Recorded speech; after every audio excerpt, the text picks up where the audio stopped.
sebuah fenomena yang saat ini sudah kita temui di kalangan Betawi ini. Dulu, ya kita kan nggak tua-tua amat ya, artinya bocah kemarin gitu. Kita aja alhamdulillah masih sempat ngerasain itu.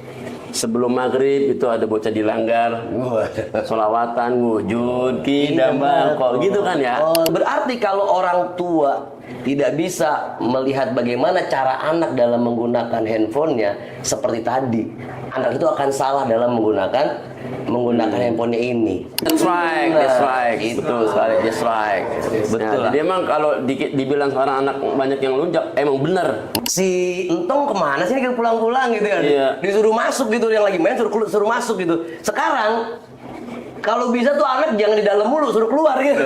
Karena saking dia lamanya main handphone gitu di kamarnya. Iya. Udah gibah, terus apa namanya ngajak-ngajak agak suka sama orang lain gitu mamanya ya, itu repot lagi. Asli.